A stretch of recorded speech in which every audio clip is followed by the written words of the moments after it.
ప్రపంచ శాంతి దూత గౌతమ బుద్ధుడు గొప్ప సంఘ సంస్కర్త అని ఆల్ ఇండియా అంబేద్కర్ యువజన సంఘం రాష్ట్ర వర్కింగ్ ప్రెసిడెంట్ బొంకుడి మధు అన్నారు. గౌతమ బుద్ధుని 2569వ జయంతి సందర్భంగా ఆల్ ఇండియా అంబేద్కర్ యువజన సంఘం, తెలంగాణ అంబేద్కర్ భవన నిర్మాణ కమిటీ చారిటబుల్ ట్రస్ట్ ఆధ్వర్యంలో సోమవారం గోదావరిఖని పట్టణంలోని అంబేద్కర్ భవన్లో జరిగిన గౌతమ బుద్ధుని జయంతి కార్యక్రమంలో ఆల్ ఇండియా అంబేద్కర్ యువజన సంఘం రాష్ట్ర working president Bonkudi Madhu, senior high court advocate Gorre Ramesh, జాతీయ కార్యదర్శి కొంకటి లక్ష్మణ్, తెలంగాణ అంబేద్కర్ భవన నిర్మాణ committee charitable trust vice chairman Shanigarapu రామస్వామితో కలిసి ముందుగా పంచశీల జెండాను ఆవిష్కరించారు. అనంతరం అంబేద్కర్ ట్రస్ట్ భవన్లో ఏర్పాటు చేసిన కార్యక్రమంలో గౌతమ బుద్ధుడి చిత్రపటానికి పూలమాల వేసి మాట్లాడారు.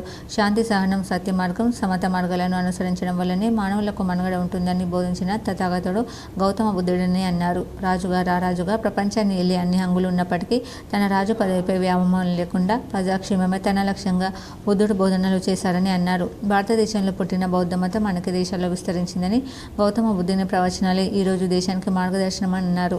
బుద్ధుడి ఆశయ సాధన కోసం కృషి చేయాలన్నారు. బౌద్ధిజాన్ని బాగా ప్రచారం చేసిండు. అలాగే మరి మహారాష్ట్ర ఉన్నటువంటి మహారాజులు కూడా. కానీ ఈ బ్రాహ్మణిజం నడవదని, బుద్ధిజం అంటే సంఘం చరణం గచ్చామి, ధర్మం చరణం గచ్చామి, ఇవంటే మాకు ధర్మం ఉండదు, సంఘం ఉండదు. ఈ సంఘంలో ఎవరైనా మనల్ని అడుక్కున్నట్టు ఉండాలి, ఈ సమాజంలో ఎవరైనా మాకు బానిసలుగానే ఉండాలని ఒక కుట్రపూరితంగా ఇలా మొత్తము హిందూ సమాజం పేరుతోటి, హిందుత్వం ప్రచారం పేరుతోటి మరి బ్రాహ్మణులు మన మీద చేసినటువంటి అనిచమే విధానమే ఇలా బుద్ధిజం మీరు ఒకటి గమనించండి. ఈ ప్రపంచ దేశాలలో ఎక్కడ కూడా జరిగినటువంటి గొప్ప పరిణామము డాక్టర్ బాబాసాహెబ్ అంబేద్కర్ 1956లో జరిగింది. డాక్టర్ బాబాసాహెబ్ అంబేద్కర్ ఒక మాట అన్నాడు, నేను హిందువుగా పుట్టిన కానీ హిందువుగా మాత్రం చావను అని.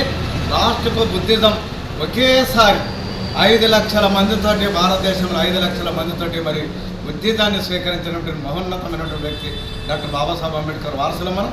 మనం ఖచ్చితంగా బుద్ధిజాన్ని కానీ గౌతమ బుద్ధుని యొక్క మరి ఆలోచన విధానాన్ని మనం ప్రజలకు తీసుకుపోయి మరి అంబేద్కర్ ఆశించినటువంటి ఆశయం ఏదైతే ఉందో దాన్ని నెరవేర్చడానికి మరి కృషి చేయాలని కోరుతూ ఆల్ ఇండియా అంబేద్కర్ యువజన సంఘం రామగుండం మున్సిపల్ కార్పొరేషన్ కన్వీనర్ బూడిద మహేందర్ అధ్యక్షతన జరిగిన ఈ కార్యక్రమంలో ఆల్ ఇండియా అంబేద్కర్ యువజన సంఘం రాష్ట్ర కార్యవర్గ సభ్యులు ఇరుగరాల కృష్ణయ్య, జిల్లా కో కన్వీనర్లు ఆకునూరి బాలంకుష్, వెగడపల్లి నారాయణ, రామగుండం మున్సిపల్ కార్పొరేషన్ పుల్లూరి మహేందర్, తెలంగాణ మాదిగ హక్కుల దండోర రాష్ట్ర ప్రధాన కార్యదర్శి కొనుకుట్ల సమ్మయ్య, సింగరేణి ఎస్సీ ఎస్టీ ఉద్యోగుల సంక్షేమ సంఘం నాయకులు బొచ్చు శంకర్, గోదావరి కళా సంఘాల సమాఖ్య సలహాదారులు కాశీపక్క రాజమౌళి, అంబేద్కర్ భవన నిర్మాణ committee charitable trust vice chairman Ekirala Ramesh, Bahujan Sahitya academy selection committee సభ్యులు బాది వెంకటేష్, రాజేందర్, కొమరయ్య, కుంకటి సిద్ధార్థ తదితరులు పాల్గొన్నారు.